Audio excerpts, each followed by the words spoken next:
Hi friends, this is Prashant Verma. Effort English classes में आप लोगों का बहुत बहुत स्वागत है। पिछले क्लास में हमने फ्यूचर परफेक्ट टेंस का अध्ययन किया था।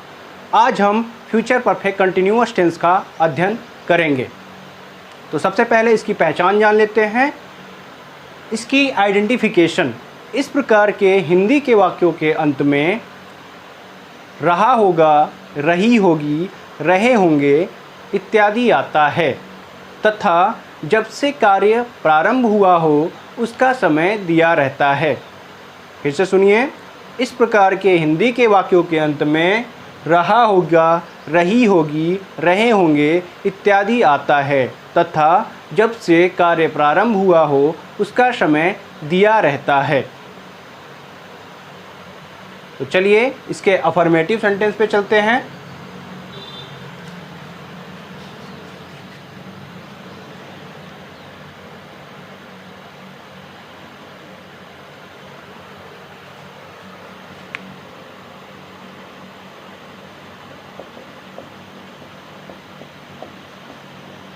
Affirmative sentence.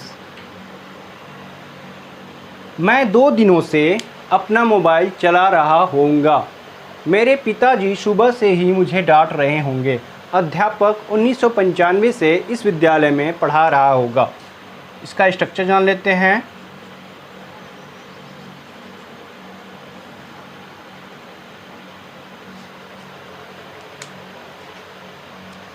सबसे पहले हम सब्जेक्ट लिखेंगे, इसके बाद will have been या shall have been लगाएंगे। ये आपका हेल्पिंग वर्ब है, will have been या shall have been। आपको पता है कहाँ पे हम shall लगाते हैं और कहाँ पे will लगाते हैं। हम आपको कई बार बता चुके हैं। यदि आपका सब्जेक्ट जो है आई और वी है तो वहाँ पे शैल हैव बीन लगाएंगे। यदि आपका सब्जेक्ट आई और वी है तो शैल हैव बीन लगाएंगे, और कोई अन्य है तो उसके साथ हम विल हैव बीन का प्रयोग करेंगे।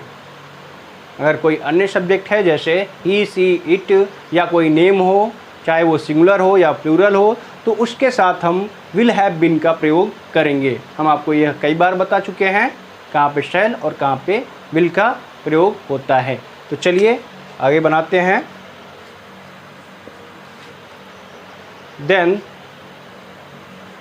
ये जो है कंटिन्यूअस है, इसलिए यहाँ पे आईएनजी फॉर्म का प्रयोग होगा।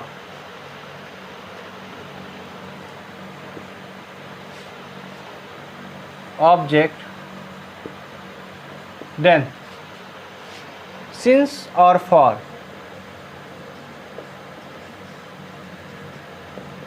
टाइम,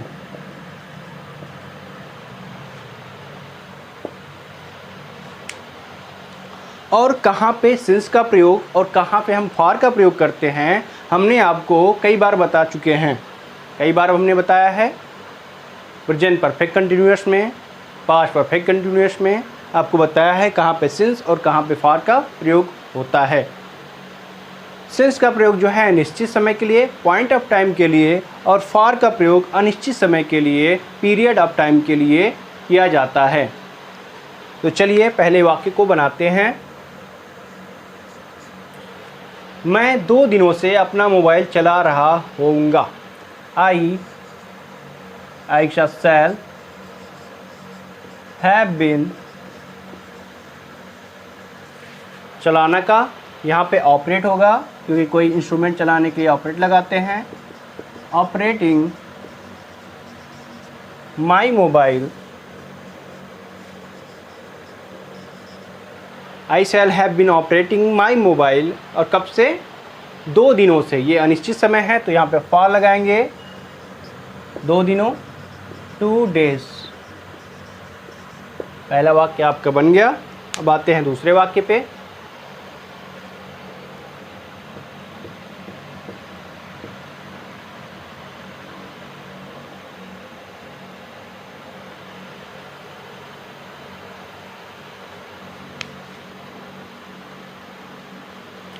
मेरे पिताजी सुबह से ही मुझे डांट रहे होंगे।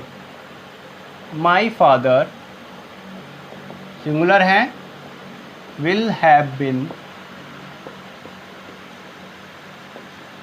डांटना का स्कॉल्ड होता है, इसकी एनजी फॉर्म स्कॉल्डिंग मी। सुबह से ही सिंस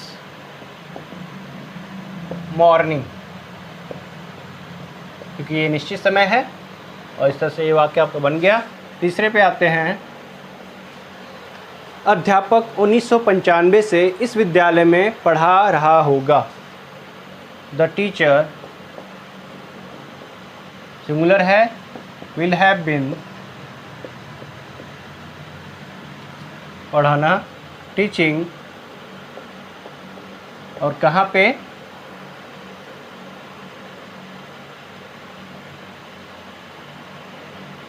इस विद्यालय में, इन दिस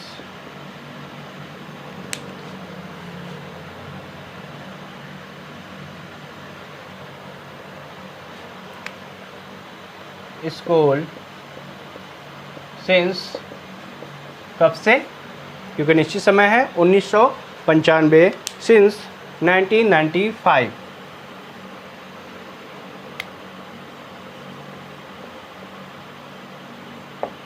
इस तरह से जो है आपका अफर्मेटिव सेंटेंस समाप्त होता है। अब चलते हैं इसके नेगेटिव पे।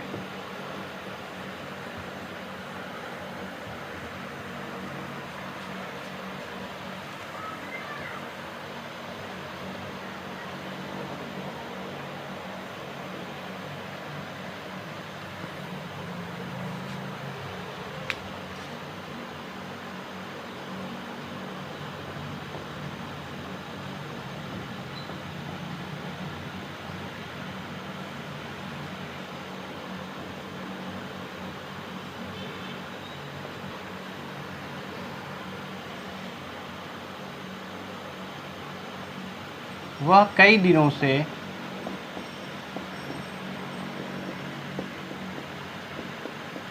बाहर नहीं जा रही होगी।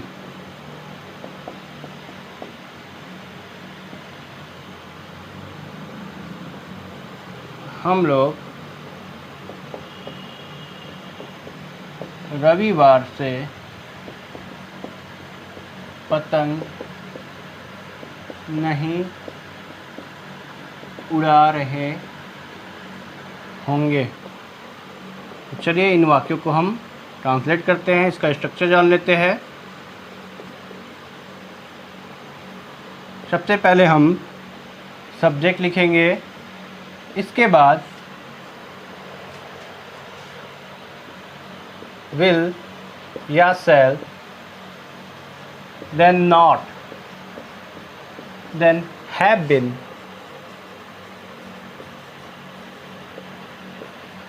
object since या for, इसके बाद टाइम।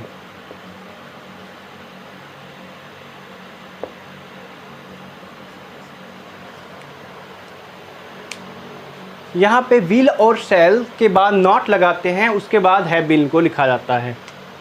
वह कई दिनों से बाहर नहीं निकल रही होगी, नहीं जा रही होगी। सी विल, अब विल के बाद नॉट, हैव बीन, जाना का गोइंग, और कहाँ, बाहर, आउट। यहाँ पे अनिश्चित समय है तो फॉर, कितने दिनों से, कई दिनों से।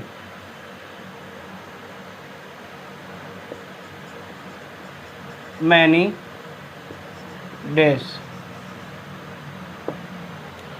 सेकेंड वाक्य को बनाते हैं।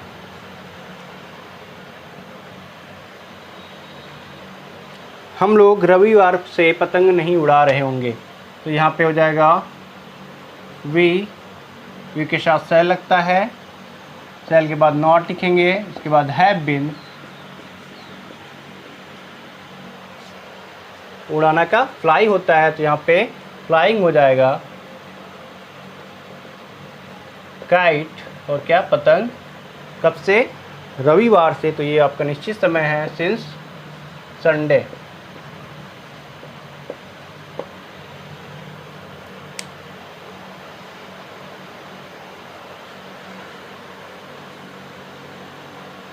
तो आज के लिए इतना ही। आप कुछ एग्जाम्पल्स नोट कर लीजिए एक्सरसाइज के लिए। मेरे मित्र कई दिनों से कॉलेज नहीं आ रहे होंगे।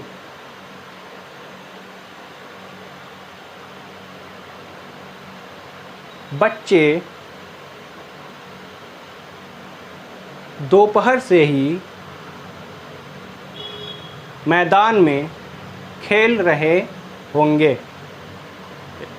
नेक्स्ट, अध्यापक 2 दिनों से छात्रों को यह प्रश्न समझा रहा होगा। नेक्स्ट क्लास में हम इंट्रोगेटिव सेंटेंस को पढ़ेंगे।